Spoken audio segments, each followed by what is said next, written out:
ഒരാളുണ്ടായിരുന്നു, ഒരു ഭാര്യയും ഭർത്താവും 2 മക്കളും. ഉദാഹരണമാണ്, സംഭവമല്ല, വെറുതെ സാങ്കല്പികം. ഒരു ഭാര്യ, ഒരു ഭർത്താവ്, 2 മക്കളും. മൂത്ത കുട്ടിക്ക് കാര്യമായിട്ട് എന്തോ ഒരു അസുഖം ഉണ്ടായി. അങ്ങനെ ആശുപത്രിയിലൊക്കെ കുറേ കിടന്നു, പൈസക്ക് കുറേ ചിലവായി, അവസാനം മരിച്ചു. അള്ളാഹു നമ്മളൊക്കെ മക്കൾക്ക് ദീർഘായുസ്സ് തരട്ടെ, ആമീൻ. രണ്ടാമത്തെ കുട്ടിക്കും പിന്നെ അതേ അസുഖം ഉണ്ടായി, ആ കുട്ടിയും മരിച്ചു. പിന്നെ നോക്കുമ്പോൾ ഭാര്യക്കൊരു തലവേദന എത്ര ചികിത്സിച്ചും മാറുന്നില്ല.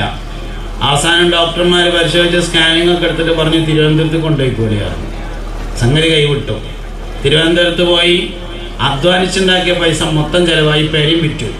ഭാര്യയായിട്ട് വാക്കി കിട്ടിയതുമില്ല, ഭാര്യ മരിച്ചു. പിന്നെ മൂപ്പര് മാത്രമായി. ഒരു ദിവസം റമദാനിൽ തറാവീഹ് നിസ്കരിക്കാൻ വേണ്ടി ഇങ്ങനെ പോയിട്ട് മടങ്ങി വരുമ്പോൾ മോട്ടോർ സൈക്കിൾ വന്നങ്ങാണ്ട് ഇങ്ങോട്ട് കയറിങ്ങാണ്ട് മൂപ്പര് മരിച്ചു. ഈ ആള് നാളെ മഹ്ശറയിൽ വരുമ്പോൾ അല്ലാഹു തആല ചോദിക്കുന്നതാണ്, സ്വർഗത്തിൽ വരുമ്പോൾ എന്തൊക്കെയുടെ വർത്താനം, നല്ല സുഖാണെന്ന് പറയുന്നത്.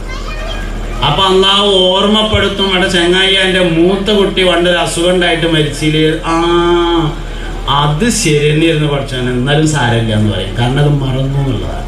സ്വർഗത്തിലെ ഏറ്റവും വലിയ നിഅമത്ത് ദുനിയാവിലുണ്ടായ എല്ലാ പ്രയാസങ്ങളും മറക്കും. അപ്പോൾ ഓർമ്മപ്പെടുത്തും, എൻ്റെ ഭാര്യ ഉള്ളിടത്തോളം അധ്വാനിച്ച മുഴുവൻ സമ്പത്തും ചെലവാക്കി വീടും വിറ്റിട്ട് അവസാനം മരിച്ചില്ലേ എന്ന് ചോദിക്കുമ്പോൾ പറയും അത് ശരിയാണ്, എന്നാലും കുഴപ്പമില്ല, സംഗതി റാഹത്താണെന്ന് പറയുന്നുള്ളതാണ്. എന്നിട്ട് അള്ളാഹു തആല ചോദിക്കും, അവസാനം അയാളുടെ ചങ്ങായി ആരും ഇല്ലാതെ ഒരു ദിവസം റമദാനിൽ തറാവീഹ് കഴിഞ്ഞ് മടങ്ങി വരുമ്പോൾ ഒരു മോട്ടോർ സൈക്കിൾ വന്നാണ്ട് എൻ്റെ നെഞ്ഞത്തേക്ക് ഇങ്ങോട്ട് കയറിങ്ങാണ്ടല്ലേ ഇവിടേക്ക് പോകുന്നതെന്ന് ചോദിക്കുമ്പോൾ പഠിച്ചോനെ അത് ശരി തന്നെ കേട്ടോ, എന്നാലും കുഴപ്പമില്ല എന്ന് പറയും. മറന്നു, ദുനിയാവിലെ എല്ലാ പ്രയാസങ്ങളെയും മറന്നു എന്നതാണ് സ്വർഗത്തിലെ വലിയൊരു നിയമത്ത്. ഞാൻ കഴിഞ്ഞിട്ടില്ല, സ്വർഗത്തിലെ നിയമത്തും മറക്കുന്നുള്ളതാണ്. ഇന്നലെ കഴിച്ച ഭക്ഷണത്തിന്റെ രുചി ഇന്ന് ഭക്ഷണം കഴിക്കുമ്പോൾ ഓർമ്മയില്ലാത്തത് കൊണ്ട് പുതിയ ടേസ്റ്റ് ആയിരിക്കും. ഒരിക്കലുള്ള രുചി പിന്നീട് അനുഭവിക്കേണ്ടി വരില്ല. കാരണം ഒരിക്കൽ അനുഭവിച്ച രുചി പിന്നീട് അവന് ഓർമ്മയുണ്ടായിരിക്കില്ല. അങ്ങനെ സ്വർഗം ഇങ്ങനെ കഴിഞ്ഞ് പോയിട്ട് അല്ലാഹു തആല മനുഷ്യന്മാരോട് ചോദിക്കും, ഇനിയിപ്പം മനുഷ്യന്മാർ പറഞ്ഞാൽ നമ്മൾ തന്നെയാണ്. സ്വർഗത്തിലുള്ള മനുഷ്യന്മാർ പറഞ്ഞാൽ ആരെന്നെയാണ്? നമ്മൾ മൈക്കക്കാരൻ, ക്യാമറക്കാരൻ, സ്റ്റേജിലുള്ളവർ, സദസ്സിലുള്ളവർ, സംഘാടകർ, പൈസ കൊടുക്കണവർ തുടങ്ങി എല്ലാവരും നമ്മൾ തന്നെയാണ് സ്വർഗാവകാശികൾ എന്ന് പറയുന്നത്. അള്ളാഹു നമ്മളൊക്കെ സ്വർഗത്തിലാക്കി തരട്ടെ. അപ്പൊ അല്ലാഹു തആല സ്വർഗത്തിൽ നിന്ന് നമ്മളോട് ചോദിക്കും, അല്ല മനുഷ്യ നിങ്ങൾക്ക് എന്തേലും വേണോ എന്ന് ചോദിക്കും. അപ്പൊ നമ്മളിങ്ങനെ ആലോചിച്ചിട്ട് പറയും ഇനിയിപ്പോ ഒന്നും വേണ്ട. അപ്പോൾ അല്ലാഹു സുബ്ഹാനഹു വ തആല ദുനിയാവിൽ നിന്ന് ആഗ്രഹിച്ച് മറന്ന പല കാര്യങ്ങളും ഓർമ്മപ്പെടുത്തി തരുമെന്നാണ്. പണ്ട് +2 സ്കൂളിൽ പോയിരുന്ന അന്ന് ഒരു ഹീറോ ഹോണ്ട മോട്ടോർ സൈക്കിൾ കിട്ടിയാൽ തരക്കടില്ല എന്ന് ആഗ്രഹം ഉണ്ടായിരുന്നു. ആഗ്രഹിച്ചില്ലേന്ന് ചോദിക്കും. അപ്പൊ നമ്മൾ പറയും അത് ആഗ്രഹിച്ചിട്ടുണ്ട്. എന്നാൽ എനിക്ക് കിട്ടിയോ? കിട്ടിയിട്ടില്ല. എന്നാ എൻ്റെ ഹീറോ ഹോണ്ട എടുത്തോ. എന്നിട്ടോ അങ്ങനെ സ്വർഗത്തിൽ ഇങ്ങനെ ട്രോന്ന് പറഞ്ഞിട്ട് ഇങ്ങനെ പോകുന്നു. അങ്ങനെ ദുനിയാവെന്ന് ആഗ്രഹിച്ച് മറന്നതൊക്കെ തരും സ്വർഗത്തിൽ. മുഅ്മിനായ മനുഷ്യനൊന്നും തരാതിരിക്കൂല, ഒക്കെ തരും. അവധി ഉണ്ട് എന്ന് മാത്രം. നിങ്ങളിനോട് തോരുന്നോട് ഞങ്ങൾക്ക് ഉത്തരം തരാമെന്ന് അല്ലാഹു തആല പറഞ്ഞ് നമുക്ക് തോന്നുമ്പോൾ എന്നല്ല, ഓന് തോന്നുമ്പോൾ എന്നാണ്. നമുക്ക് തോന്നിയത് എന്താ വെച്ചാല് നമ്മളും ചോദിക്കുമ്പോൾ തരും എന്നാണ്. അങ്ങനെയല്ല ശരിക്ക്. നിങ്ങൾ ചോദിച്ചോളി, ഞാൻ തരാന്ന് പറഞ്ഞിട്ടുണ്ട്. തരാന്ന് പറഞ്ഞതുകൊണ്ട് തരും. തരാനുള്ളവൻ പറഞ്ഞതാണ്, വാക്ക് മാറ്റി പറഞ്ഞ ആള് പറഞ്ഞതല്ല, തരാൻ വേണ്ടി പറഞ്ഞ തന്നെയാണ്. പക്ഷെ നമ്മൾ വിചാരിക്കുമ്പോൾ തരാന്നല്ല, വിചാരിക്കുമ്പോൾ തരാന്നാണ് പറഞ്ഞിട്ടുള്ളത്. തരാതിരിക്കൂല. ഓരോ കാര്യം അങ്ങനെ തന്നെയാണ്. ആരാൻ്റെ പറമ്പിൽ പൂളക്കൊമ്പ് കുത്തിയിട്ട് ഇങ്ങനെ ജീവിക്കായിരുന്നു. അപ്പോൾ ഇങ്ങനെ ഒരാൾക്ക് തോന്നി, പഠിച്ചാനെ ഒരു 30 സെന്റ് സ്ഥലം സ്വന്തമായിട്ടുണ്ടെങ്കിൽ ഒന്ന് പൂളക്കൊമ്പ് കുത്തിങ്ങാണ്ട് ഉഷാറാവായിരുന്നല്ലോ. സ്വർഗത്തിലെത്തിയ അള്ളാഹ് ചോദിക്കും, എടാ സ്വന്തമായിട്ടൊരു 30 സെന്റ് കിട്ടിയാൽ തരക്കില്ല എന്ന് വെച്ച് പൂളക്കൊമ്പ് ഉണ്ടാക്കാൻ ആഗ്രഹിച്ചിരുന്നില്ലായിരുന്നു. അപ്പം പറയാ ആഗ്രഹിച്ചിരുന്നിട്ട് എനിക്ക് കിട്ടിയോ? കിട്ടിയിട്ടില്ല. എന്നാൽ അത് അവിടുന്നാണ്ടുള്ള 10 ഏക്കർ എനിക്ക് തന്നെ നടത്തൂടെ അറിയാം. അങ്ങനെ സ്വർഗത്തിൽ പൂളക്കൃഷി. ദുനിയാവെന്ന് ഇവർക്കൊരു ഉദാഹരണം പറയാണ്. ദുനിയാവെന്ന് ആഗ്രഹിച്ച് മറന്നതെല്ലാം കൊടുത്തു തീർക്കുമെന്നാണ്. എന്നിട്ട് അല്ലാഹു തആല ചോദിക്കും, കുഞ്ഞെന്തേലും വേണോ? അപ്പൊ നമ്മൾ പറയും, പഠിച്ചോനെ ഇനി ഒന്നും വേണ്ട, എല്ലാം കിട്ടിയിട്ടുണ്ട് എന്ന് പറയും. അപ്പോൾ നമ്മളെ സ്വർഗത്തിൽ ഒരു മാർക്കറ്റ് ഉണ്ട്, അതിലേക്ക് പറഞ്ഞേക്കുമെന്നാണ്. സൂഖുൽ ജുമുഅ എന്നാണ് മാർക്കറ്റിന്റെ പേര്. ഹദീസിലുണ്ട്, മിഷ്കാത്തിൽ ഈ ഹദീസുണ്ട്. സൂഖുൽ ജുമുഅ എന്ന ഒരു ചന്തയിലേക്ക്, ഒരു മാർക്കറ്റിലേക്ക് പറഞ്ഞേക്കും. സൂഖുൽ ജുമുഅ എന്ന മാർക്കറ്റിന് 2 പ്രത്യേകതകളാണുള്ളത്. ഒന്നാമത്തെ പ്രത്യേകത, അവിടെ ഒന്നും വിൽക്കാനുമില്ല, ഒന്നും വാങ്ങാനുമില്ല. അതാണ് ചന്തന്റെ ഒരു പ്രത്യേകത. ചന്തയുടെ രണ്ടാമത്തെ പ്രത്യേകത, സ്ത്രീകൾ ആരും മാർക്കറ്റിൽ വരാറില്ല. സൂക്കുൽ ജുമുഅല്ല, വെള്ളിയാഴ്ചത്തെ ചന്തയല്ലോ. സ്വർഗത്തിലും പെണ്ണുങ്ങൾ വരുന്നില്ല എന്ന് മനസ്സിലാവുന്നുണ്ട്. ദുനിയാവിൽ മാത്രമല്ല, ആണുങ്ങൾ മാത്രമാണ് സൂക്കുൽ ജുമുഅയിൽ ഉണ്ടായിരിക്കുക. പിന്നെന്താ പരിപാടി എന്താന്ന് ചോദിച്ചാൽ, മാർക്കറ്റിൽ ചെന്നിട്ട് ഇങ്ങനെ കുറേ നേരം ഇങ്ങനെ നടക്കും. അങ്ങനെ നടക്കുമ്പോൾ നമ്മൾ പണ്ട് കോളേജ് പഠിച്ചിന്ന് കണ്ടീന്ന് ഗഫൂറല്ല വരുന്നത്, അതെ ഗഫൂറാണ് വരുന്നത്. അസ്സലാമു അലൈക്കും എന്ന് പറഞ്ഞ് കൈയെടുത്തിട്ട് നോക്കുമ്പോൾ സാധാരണ ഒരാൾക്ക് 1000 പുരുഷന്റെ ശക്തി ഉണ്ടാവുന്നതാണ്. കൈ കൊടുത്തിട്ട് ഇങ്ങനെ കുലുക്കി നോക്കുമ്പോൾ പടച്ചോനെ ഗഫൂറിന് 1000 എന്നല്ലല്ലോ, 2000 ശക്തി ഉണ്ടല്ലോ എന്ന് തോന്നിയാൽ മതി. അപ്പ കൊടുക്കും ഇവൻ 2000 മനുഷ്യന്മാരെ ശക്തി എന്നാണ്. കാരണം വേറെ ആർക്കെങ്കിലും എന്തെങ്കിലും കിട്ടിയിട്ടുണ്ടോ നോക്കാൻ പോണ സ്ഥലമാണ് സൂക്കുൽ ജുമുഅ. അപ്പൊ ഇങ്ങനെ കാണാം അബ്ദുസത്താർ ഇങ്ങനെ നടന്നു വരുന്ന, പടച്ചോനെ പണ്ട് ഞാൻ ബസ്സിൽ ജോലി ചെയ്യുന്ന സമയത്ത് കണ്ടക്ടറായിരുന്ന സത്താറല്ല വരുന്നത്, അതെ ഓൻ തന്നെ. ഓന്റെ മേത്തതൊരു കള്ളിക്കുപ്പായം, അങ്ങനത്തെ ഒരു കുപ്പായം എനിക്കില്ലല്ലോ റബ്ബേ എന്ന് ആലോചിക്കുമ്പോഴേക്ക് ഇവന്റെ മേലുള്ള കുപ്പായം മാറ്റിയിട്ട് കള്ളിക്കുപ്പായം ആക്കി കൊടുക്കും. അങ്ങനെയാണ്. വേറെ ആർക്കേലും എന്തേലും കിട്ടിയിട്ടുണ്ടോ എന്ന് നോക്കാൻ വേണ്ടി പോണ സ്ഥലമാണ് സൂക്കുൽ ജുമുഅ എന്ന് പറയുന്ന വെള്ളിയാഴ്ചയിലെ ചന്ത. അങ്ങനെ കുറച്ച് കഴിഞ്ഞാൽ അതും തീരും. പിന്നെ അല്ലാഹു തആല ചോദിക്കും, ഇനി എന്തേലും നിങ്ങൾക്ക് വേണോ? അപ്പൊ എങ്ങനെ ആലോചിച്ചാൽ ഇനി ഒന്നും വേണ്ട. അല്ലാഹു തആലാന്റെ ഓർമ്മപ്പെടുത്തലും കഴിഞ്ഞു, ഇനി ഒന്നും ആവശ്യമില്ല.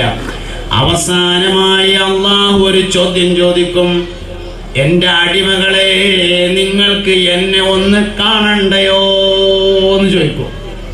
അപ്പൊ നമ്മൾ പറയും, പടച്ചോനെ അന്നെ കാണണം റബ്ബേ, അതിനാളപ്പോ ഈ അധ്വാനിച്ചത് മുഴുവൻ, നിന്നെ കാണണം. അങ്ങനെ സ്വർഗത്തിലെ അവസാനത്തെ നിഅമത്താണ് ലിഖാ എന്ന് പറയുന്ന അല്ലാഹുവിനെ കാണല്. എങ്കിൽ ആ ഒരു കാര്യം കോടാനക്കോടി മനുഷ്യന്മാർ ഭൂമിയിൽ ജീവിച്ചിട്ട് ഒരേ ഒരു മനുഷ്യന് മാത്രമാണ് ഭൂമിയിൽ വെച്ച് നടന്നിട്ടുള്ളത്. അത് നമ്മുടെ ഹബീബായ അഷ്റഫുൽ ഖൽഖ് മുഹമ്മദ് മുസ്തഫ സല്ലല്ലാഹു അലൈഹി വസല്ലമ തങ്ങൾക്കാണ്. അതുണ്ടായപ്പോൾ മുത്തുനബി ചോദിച്ചു സല്ലല്ലാഹു അലൈഹി വസല്ലം, ഇന്റെ ഉമ്മത്തിന് ഇതേമാതിരി ഒരു മേറാജ് കിട്ടാൻ എന്താ കിട്ടുക? അതിൽ പറഞ്ഞു, 5 നിക്കാരം നിക്കരിച്ചാൽ മതി. ഇതാണ്ട് കൽബക്ക് കയറിയെങ്കിലേ നിക്കാരം കണ്ട് ക്ലിയർ ആവുള്ളൂ. ഇതാണ് ഞാൻ പറഞ്ഞുകൊണ്ടിരിക്കുന്നത്. ഏത് ഇബാദത്തും നമ്മുടെ കൽബുമായി യോജിച്ചു വരണമെങ്കിൽ അതിൻ്റെ പിന്നിലുള്ള താരീഖ് പഠിച്ചിരിക്കുക എന്നത് ആവശ്യമാണ്. അതുകൊണ്ട് ഹജ്ജ് 3 ആൾക്കാരെ താരീഖാണ്. ഇബ്രാഹിം നബി അലൈഹിസ്സലാം ഇസ്മായിൽ നബിനെ അറുക്കാൻ കൊണ്ടുപോയിട്ട് പാറക്കല്ലിന്റെ അടുത്ത് എത്തിയിട്ട് നിന്നെ അറുക്കണമെന്ന് അള്ളാഹു എനിക്ക് സ്വപ്നത്തിൽ വഹി നൽകിയിട്ടുണ്ട് എന്ന് പറയുമ്പോൾ ഇസ്മായിൽ അലൈഹിസ്സലാം, നിങ്ങൾ അർത്തോളി വാപ്പ, ഞാൻ ക്ഷമിച്ചോളാന്ന് പറഞ്ഞല്ലോ. ഈ ചോദ്യോത്തരം ഉമ്മ നേരത്തെ പറഞ്ഞു കൊടുത്തതല്ല. മോനെ, എൻ്റെ വാപ്പ വന്നിട്ട് എന്നെ കാട്ടിക്ക് കൊണ്ടുപോട്ടോ, അങ്ങനെ മിലയിലെ ഒരു താഴ്വാരത്തെത്തിയാൽ നിന്റെ വാപ്പ എന്നോട് അന്നെ ഞാൻ അറുക്കുകയാണെന്ന് പറയും.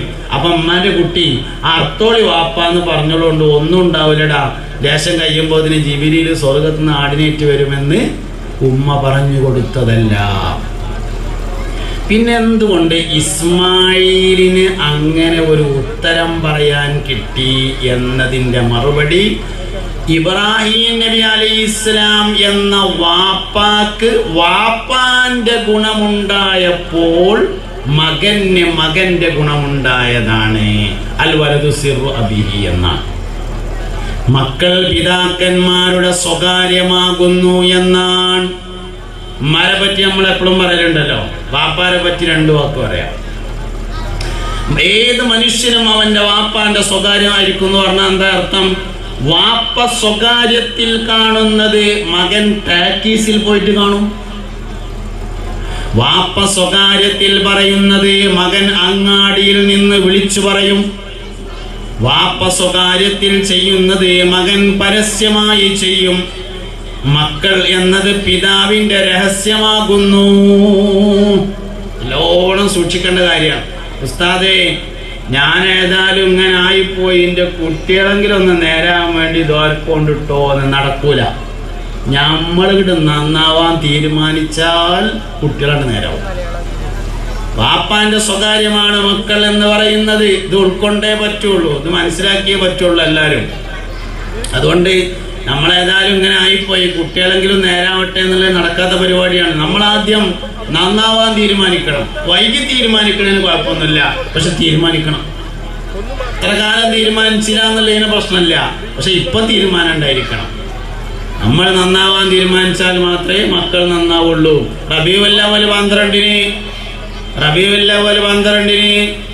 7ാം ക്ലാസ്സിൽ പഠിക്കുന്ന നമ്മുടെ കുട്ടിക്ക് ഫസ്റ്റ് ക്ലാസ് കിട്ടിയിട്ട് ഓന് സമ്മാനമുണ്ട് എന്ന് അനൗൺസ് ചെയ്തിട്ട് നമ്മുടെ 7ാം ക്ലാസ് പഠിക്കണ മോന് സ്റ്റേജ് നമുക്ക് സമ്മാനം വാങ്ങാൻ വേണ്ടി കയറുമ്പോ സദസ്സിലുള്ള വാപ്പ പറയും, ഇന്റെ ചെറുക്കനാണത്. അടുത്തുള്ള ആളങ്ങനെ തോണ്ടിയിട്ട് പറയും, ഇന്റെ ചെറുക്കനാണ് ആ കാരണത്. മൂത്തോന് ആശിമ് ഇന്റെ മാതിരി തന്നെ ഉഷാറാണ് എന്ന് പറയും. വേണമെങ്കിൽ അതിൻ്റെ ഒരു ഫോട്ടോ എടുത്തുങ്ങാണ്ട് ഫേസ്ബുക്കിൽ പോസ്റ്റ് ചെയ്യുകയും ചെയ്യും. അതേ ചെറുക്കൻ അങ്ങാടിന്ന് കുരുത്തക്കെട് കാട്ടിയിട്ട് ആൾക്കാരുടെ അടുത്തുനിന്ന് അടി കിട്ടുമ്പോ വാപ്പ പറയും, ഓന്റെ ചെങ്ങായിമാരൊക്കെ മോശമായതുകൊണ്ടാണ് എന്ന്. അല്ല, അന്റെ ചെറുക്കനായതുകൊണ്ട് തന്നെയാണ് എന്നായി പറഞ്ഞത്.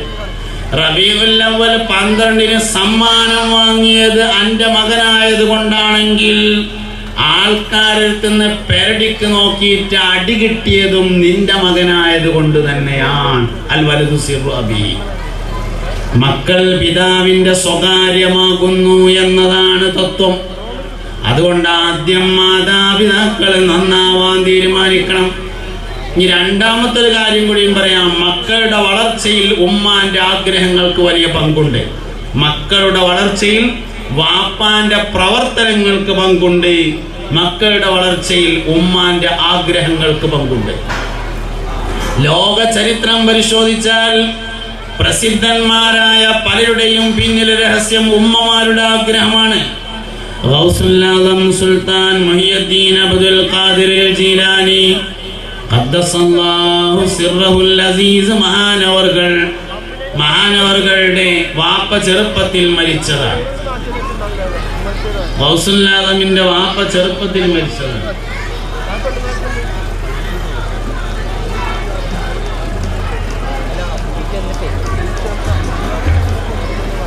ചെറിയ കുട്ടികളാണെങ്കിൽ കുഴപ്പമില്ല. സംസാരിക്കുന്നത് ചെറിയ കുട്ടികളാണെങ്കിൽ പ്രശ്നമല്ല.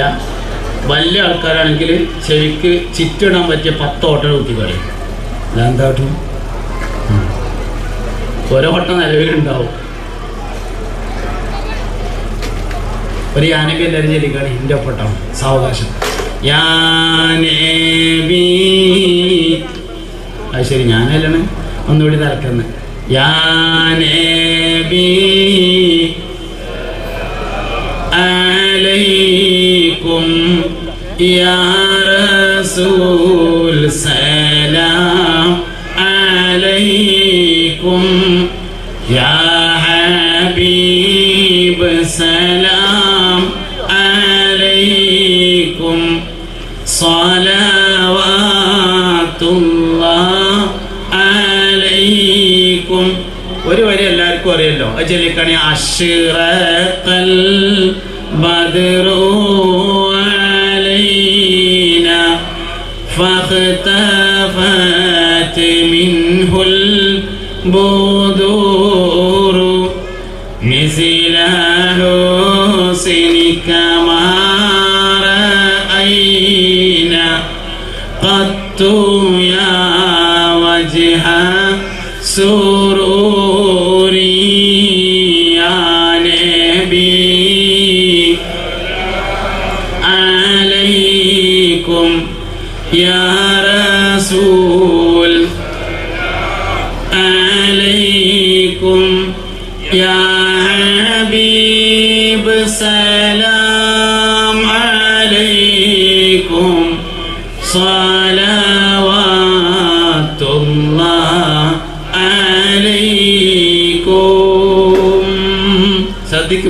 എല്ലാവരും ഇങ്ങനെ ശ്രദ്ധിക്കുക. ഒന്ന്, വാപ്പാന്റെ സ്വകാര്യം മക്കളുടെ പരസ്യമാണ്, അഥവാ വാപ്പാന്റെ പ്രവർത്തനങ്ങൾ മക്കളെ സ്വാധീനിക്കുന്നു. രണ്ടാമത്തെ കാര്യം, ഉമ്മാന്റെ ആഗ്രഹങ്ങൾ മക്കളെ സ്വാധീനിക്കുന്നു. ലോക ചരിത്രം പരിശോധിച്ചാൽ പ്രമുഖരായ പല ആൾക്കാർക്കും ഉമ്മാന്റെ ആഗ്രഹമാണ്. ഗൗസുൽ ആലം സുൽത്താൻ മുഹിയുദ്ദീൻ അബ്ദുൽ ഖാദിർ ജീലാനി ഖദ്ദസല്ലാഹു സിർറഹുൽ അസീസ് മഹാനവർകളുടെ പിതാവ് ചെറുപ്പത്തിൽ മരണപ്പെട്ടിട്ടുണ്ട്. ഉമ്മ നോക്കിയതാണ്, കളവ് പറയല്ല എന്നും ചൊന്നാരേ, കള്ളന്റെ കയ്യില് പൊന്നെ കൊടുത്തോവര്. ബഹുമാനപ്പെട്ട സയ്യിദുനാ മുഹമ്മദ് ബിൻ ഇദ്രീസ് ശാഫഈ റളിയല്ലാഹു അൻഹുവിന്റെ വാപ്പ ചെറുപ്പത്തിൽ മരിച്ചിട്ടുണ്ടായിരുന്നു. ഉമ്മയുടെ ആഗ്രഹമാണ് ഇമാം ഷാഫി റളിയല്ലാഹു അൻഹു രഹസ്യം. മഹാനായ സയ്യിദുനാ ഇമാം മാലിക് റളിയല്ലാഹു അൻഹുവിന്റെ വാപ്പ ചെറുപ്പത്തിൽ നാട് വിട്ടതാണ്, ഉമ്മാന്റെ ആഗ്രഹമാണ്. മഹാനായ സയ്യിദുനാ മുഹമ്മദ് ബിൻ ഇസ്മായിൽ അൽ ബുഖാരി റളിയല്ലാഹു അൻഹുവിന്റെ വാപ്പ ചെറുപ്പത്തിൽ മരിച്ചിട്ടുണ്ട്. ഇമാം ബുഖാരി റളിയല്ലാഹു അൻഹു ചെറുപ്പത്തിൽ കണ്ണു കാണാത്ത ആള് കൂടെ ആയിരുന്നു എന്നാണ്. ഉമ്മാന്റെ ആഗ്രഹമാണ്, ആഗ്രഹം സ്വീകരിച്ച് രാത്രിയിൽ ഒരിക്കൽ സയ്യിദുനാ ഇബ്രാഹിം അലൈഹിസ്സലാമിനെ കിനാവ് കണ്ടു. ഇബ്രാഹിം നബി അലൈഹിസ്സലാമിനോട് കിനാവിൽ സങ്കടം പറഞ്ഞു, എന്റെ മോനെ മുഹമ്മദിന് കാഴ്ചയില്ല. ഇബ്രാഹിം നബി അലൈഹിസ്സലാം പറഞ്ഞു, നാളെ നേരം വെളുക്കുമ്പോഴതിന് കാഴ്ച ഉണ്ടാവും എന്ന് പറഞ്ഞു. പിറ്റേ ദിവസം നേരം വെളുത്തപ്പോ ഇമാം ബുഖാരി റളിയല്ലാഹു അൻഹുവിന് കാഴ്ചയുണ്ട്. അങ്ങനെ 4000 ആലിമീങ്ങളെ, പണ്ഡിതന്മാരെ, 4000 ഉസ്താദുമാരെ നേരിൽ കണ്ട് അവരിൽ നിന്ന് ഇൽമു പഠിക്കാൻ അവസരമുണ്ടായി മഹാനായ സയ്യിദുനാ മുഹമ്മദ് ബിൻ ഇസ്മായിൽ അൽ ബുഖാരി റളിയല്ലാഹു അൻഹുവിന്. 4000. നമുക്ക് മര്യാദക്ക് 4 ഉസ്താദുമാരുണ്ടാവില്ല കേട്ടോ, 4 ഉസ്താദുമാരുണ്ട്. നാളെ ഒരു 20 വയസ്സായ കുട്ടിനോട് ഞാൻ ചോദിച്ചു, എൻ്റെ ഉസ്താദ് ആരാന്ന് ചോദിച്ചു. അപ്പോൾ കുറേ ആലോചിച്ചിട്ട് പറഞ്ഞു, ഒരു താടിയുള്ള ആളാണ് പറഞ്ഞു. അപ്പം ഞാൻ തമാശക്ക് വെച്ചു, വല്ല കൊറ്റനാട് എന്തേലേക്കാരല്ലേ, അല്ല എന്താ അവരോട് പറയാം. ഉസ്താദന്മാരെ പേര് മറന്നാൽ പിന്നെ അവരോട് എന്താ പറയാനുള്ളത്? പിന്നെ അവരോടൊന്നും പറയാനില്ലല്ലോ. മനുഷ്യന്മാരെ ഓരോ അവസ്ഥയാണത്, ഗുരുനാഥന്മാരെ ഓർമ്മയില്ല, അങ്ങനെയൊക്കെയാണ്. പിന്നെ ഇപ്പം നമ്മളെന്ന് പറഞ്ഞാൽ പൊതുവെ എല്ലായിടത്തും ഉള്ള സംഗതികളാണ്. ഒരു നാട്ടിൽക്ക് എന്ന് വെച്ചിട്ട് പറയാനൊന്നുമില്ല. 50 കുട്ടികൾ 1ാം ക്ലാസ്സിൽ ചേർന്നാൽ 5ാം ക്ലാസ്സിലെത്തുമ്പോൾ മാക്സിമം പോയാൽ 30 കുട്ടികൾ, 7ാം ക്ലാസ്സിലെത്തുമ്പോൾ പരമാവധി പോയാൽ 15 കുട്ടികൾ, 10ാം ക്ലാസ്സിൽ 9 കുട്ടികൾ, +1 3 കുട്ടികൾ, +2 പോലെ വന്നിട്ടും വരാതെയും ഒക്കെ കൂടി ഇങ്ങനെ പാമ്പ് ഇരമുണിങ്ങമാതിരി ഇങ്ങനെ വയക്കോ. ഇങ്ങനെയാണ് സംഗതി. എന്താ ഉണ്ടായി? അതിൻ്റെ ഫലമായിട്ട് എന്താ ഉണ്ടായി എന്നറിയങ്ങൾ? അതിൻ്റെ ഫലമായി ഉണ്ടായത് ഇൻഡുസ്താദ് എന്ന് പറഞ്ഞ ആളില്ലാതായി. പഴയ ആൾക്കാരെ വിളിച്ചിട്ട്, ഒരു 50 വയസ്സോ 60 വയസ്സോ ഉള്ള ആളെ വിളിച്ചിട്ട്, അല്ല വല്യപ്പ നിങ്ങളെ ഉസ്താദ് ആരാന്ന് ചോദിച്ചാൽ പറയാൻ ആളുണ്ടാവും. കുന്നത്തള്ളിയിലെ മഹമ്മൂലിയിലാണ് എൻ്റെ ഉസ്താദ് എന്ന് പറയും. അതൊരു ഉദാഹരണമാണ്, ഞാൻ മൂപ്പരെ തിരഞ്ഞെടുക്കണ്ട കേട്ടോ. പഴയ ആൾക്കാരോട് ചോദിച്ചാൽ പറയാൻ ആളുണ്ടാവും. പുതിയ തലമുറയിലെ ഒരു കുട്ടിനെ വിളിച്ചിട്ട് എൻ്റെ ഉസ്താദ് ആരാന്ന് ചോദിച്ചാൽ കുറേ നേരം ആലോചിച്ചിട്ട് പറയുമ്പോൾ അങ്ങനെ ഒരാളില്ല എന്നറിയും. എന്താ കാരണം? അതിൻ്റെ കാരണം ഏറ്റവും പ്രധാനപ്പെട്ടത് 2 കാരണമാണ്. ഒന്നാമത്തെ കാരണം, ഗുരു ശിഷ്യബന്ധം സ്ഥിരപ്പെടുക എന്നത് മനസ്സുകൊണ്ട്. ഗുരു ശിഷ്യബന്ധം സ്ഥിരപ്പെടുന്നത് 12 വയസ്സ് കഴിഞ്ഞാൽ മാത്രമാണ്. 12 വയസ്സ് വരെ ആരും അവനാന് വേണ്ടി പഠിക്കൂല.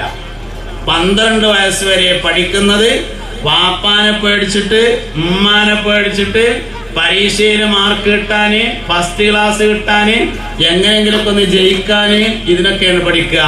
ജീവിതത്തിൽ ഉപകാരപ്പെടണമെന്ന് കരുതിയിട്ടാരും 12 വയസ്സിന് മുമ്പ് പഠിക്കൂല. അപ്പം ഈ ഇരിക്കണ നമ്മൾക്ക് എല്ലാവർക്കും മയ്യത്ത് നിസ്കാരം അറിയല്ലോ. നമ്മളെല്ലാവരും മദ്രസയിൽ മയ്യത്ത് നിസ്കാരം പഠിച്ചിട്ടുണ്ട്. പക്ഷെ ആരെങ്കിലും ഒരാൾ മരിച്ചിട്ട് തക്ബീർ കെട്ടിയിട്ട് 1 ഫാത്തിഹ എന്നറിയാം, രണ്ടും കൂടി ചിലപ്പം ചില ആൾക്കാർക്കറിയും രണ്ടാമത്തെ സ്വലാത്താണ്. 3 എന്താന്ന് എത്ര അറിയിച്ചാലും കിട്ടൂല. പഠിക്കാത്തോണ്ടല്ല, പിന്നെന്തേ 12 വയസ്സിന് മുമ്പ് പഠിച്ചതാ. കാരണം 12 വയസ്സിന് മുമ്പ് പഠിക്കുന്നത് ഹിഫ്ളാക്കാൻ വളരെ ആവശ്യമാണ്. ജീവിതത്തിൽ ഉപകാരപ്പെടണമെങ്കിൽ 12 വയസ്സ് കഴിയണമെന്നാണ് നിയമം. പക്ഷേ 12 വയസ്സ് കഴിയുമ്പോഴേക്ക് 2 സർട്ടിഫിക്കറ്റ് കിട്ടിയിട്ടുണ്ടാവും. ഒന്ന് 5ാം ക്ലാസ്സിലെ സർട്ടിഫിക്കറ്റും ഒന്ന് 7ാം ക്ലാസ്സിലെ സർട്ടിഫിക്കറ്റും. അതാണെങ്കിൽ ഉസ്താദ്മാര് ഫ്രെയിം ചെയ്തിട്ട് റബീഉൽ അവ്വൽ 12 തരും ചെയ്യും. ചോരമ കൊണ്ടുപോയാണ്ട് തൂക്കിയിട്ട് അത്യാവശ്യം പുതിയാപ്പിളാര് കാണാൻ വരുമ്പോ 2 സർട്ടിഫിക്കറ്റിന് ധാരാളമാണെന്ന് തീരുമാനിച്ച് ഇനി പോണ്ടാന്നും പറഞ്ഞിങ്ങാണ്ട് മദ്രസാണ്ട് നിർത്തിയാല് ഇന്റെ ഉസ്താദ് ഉണ്ടാവൂല. അതാണ് സംഗതി. ഇന്റെ ഉസ്താദ് ഇല്ലാതായില്ല. കാരണം 12 വയസ്സാവുമ്പോഴേക്ക് പഠനം അവസാനിപ്പിച്ചു എന്നതാണ്. അതുകൊണ്ട് 12 വയസ്സിന് ശേഷം പഠിക്കുന്നതാണ് ഇന്റെ ഉസ്താദ് എന്ന തോന്നലുണ്ടാവുക എന്നതാണ് ഒന്നാമത്തെ കാര്യം.